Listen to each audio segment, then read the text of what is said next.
My name is Peter Messina. I'm a licensed professional engineer in the state of New Jersey, retained by the Roselle family to review the damages that occurred to the structure at 251 Joseph Street in Thomasville, New Jersey, due to the effects of Hurricane Sandy. It is Monday, July 29th, 2013.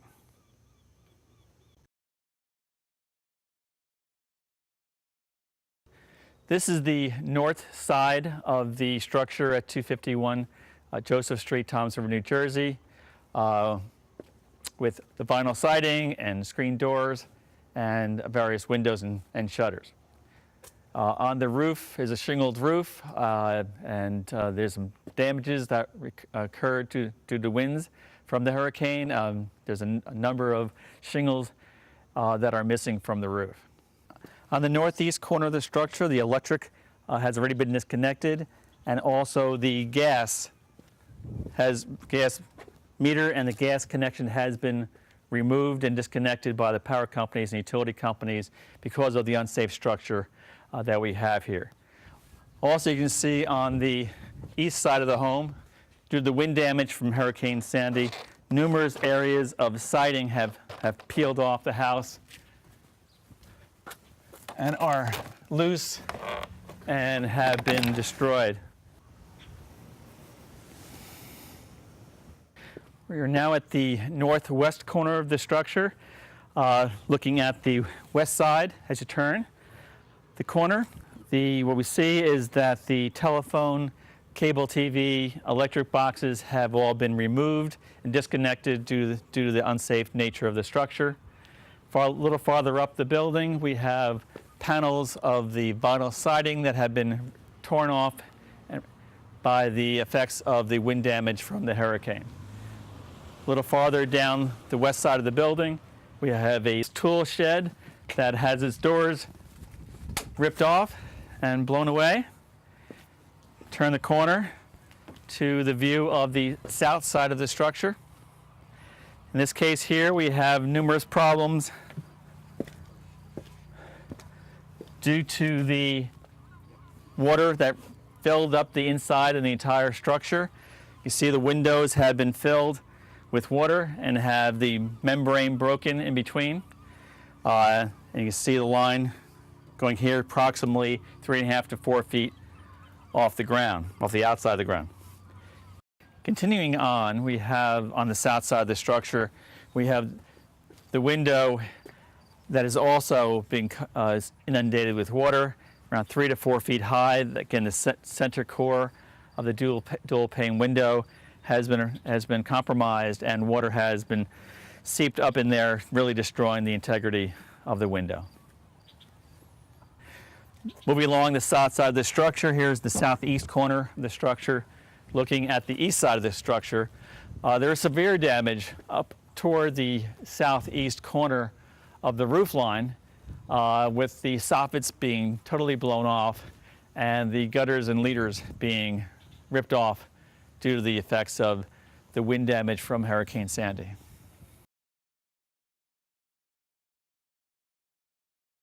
Also, on the west side of the structure, we have the main damage that occurred with Hurricane Sandy is the severe crack into the foundation and this concrete slab. It's approximately a ½ inch wide that traverses the entire first floor structure of the house. You can see it, the roller goes all the way in, and it's very detrimental due to the fact that it traverses the entire house.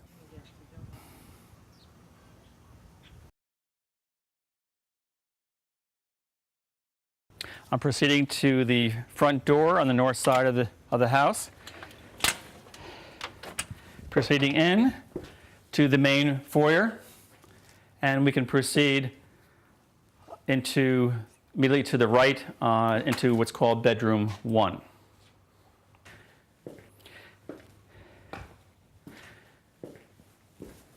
As we walk in, we immediately notice the damage where the water rose up over 4 feet high throughout the entire structure, and you can see the damages that occurred due to the wet and soggy sheetrock. As we're also There's also no doubt that the sheetrock, even higher up than 4 feet where the water damaged one, is extremely soft and cannot be reused. It just peels right off the walls. Sheetrock like this was inundated with water, and the moisture just filled the room, filled the entire house. The moisture just was sucked into every organic or every piece of wood. All the siding, the insulation is all moldy. That was wicked up from the water, wicked right up to the second floor. The electrical panel, as you can see, electric wires have paper that run through each wire. That paper was underwater, and the paper just sucked up and wicked the water to all the electrical work throughout the entire house. Again, all the electric boxes were underwater and must be replaced. Again, the sheetrock is soggy, and insulation is moldy. Everything in this house really has a good coating of mold on it.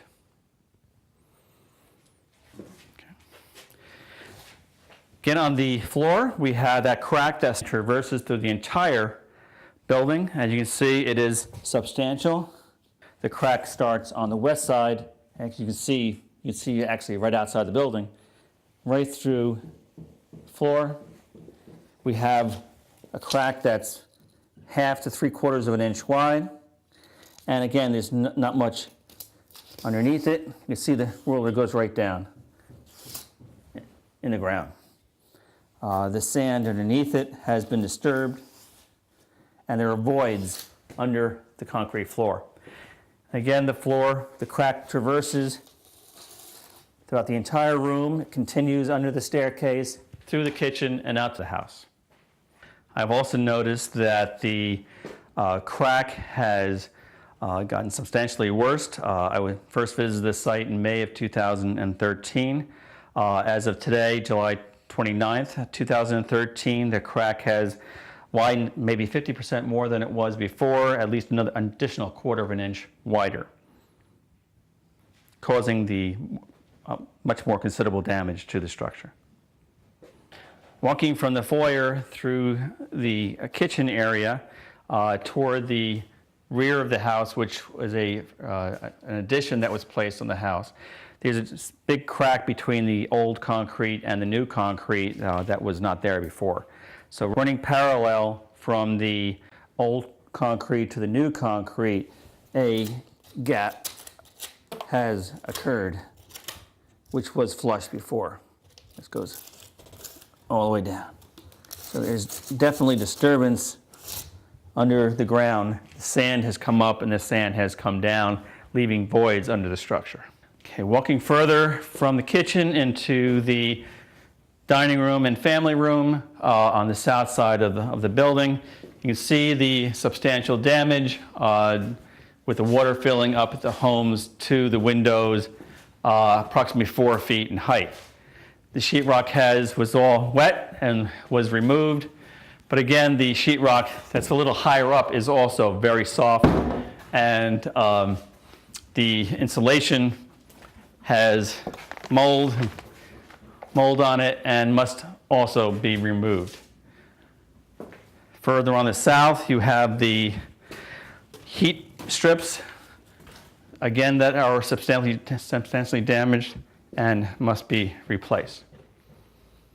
The windows, again with the water rising up, as we saw from the outside of the house, this is the south side of the house.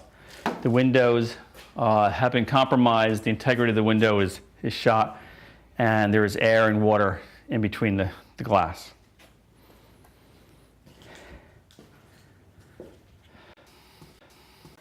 Moving to again in the dining room area on the south side of the house.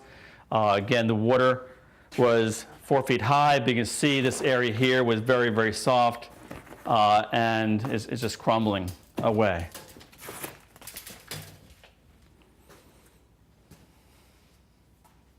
Moving from the south side of the house with the dining room and the family room, moving into the kitchen, and you see all the kitchen cabinets, the upper and lower cabinets have been removed. The water just saturated the cabinets and just deteriorating them completely. All the sheetrock up to the ceiling was all wet. You can see the damages here. The entire 8 feet of sheetrock had to be removed. The cabinets removed. And you can see all the plumbing has been removed because of the damages. There's mold in behind there with all the wetness that's occurred.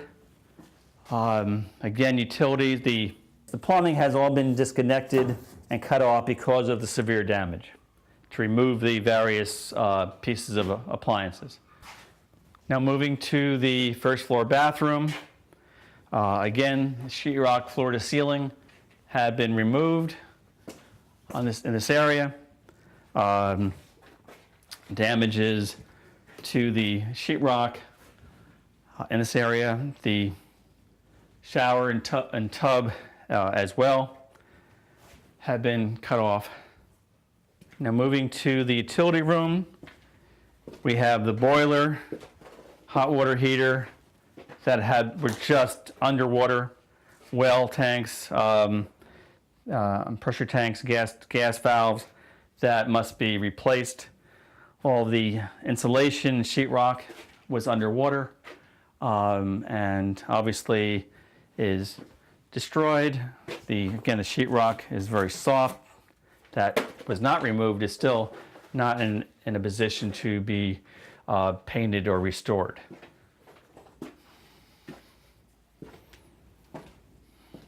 Okay, going from the foyer up the stairs, the main stairs in the home, you can see that all the carpeting in the stairs has been removed because it was underwater and saturated. The remainder of the carpet was either saturated or it's full of moisture and mildew and mold. That must be removed and replaced as well. Okay, moving upstairs.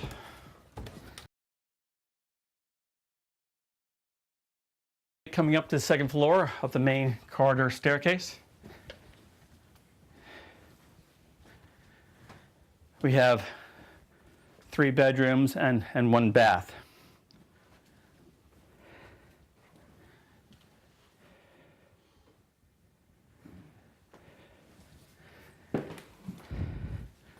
Some of the problems here are water damage that came in through the roof. You see the water damage to the ceiling.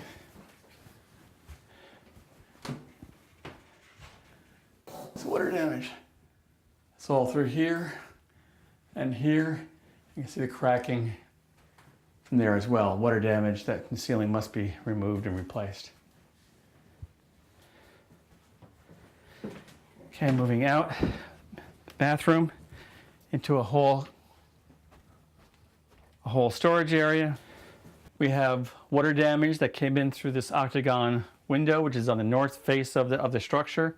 Water came in the bottom area of the window, went all the way down to the floor, and seeped through the second floor into the carpet, saturating the carpet, creating mold and mildew within the entire second floor carpeting. Going further into another bedroom, and again, having 4 feet of water under in the first floor, the moisture seeping up, wicking up into the sheetrock, into the electrical wiring, into the walls, into all the sheetrock area, has caused damage to the sheetrock carpeting and other insulation and roofing. Into the third bedroom on the second floor, same damages due to the 4 feet of water in the first floor, the moisture, the mildew, the mold, causing problems to the sheetrock, to the insulation, to the ceiling, damages.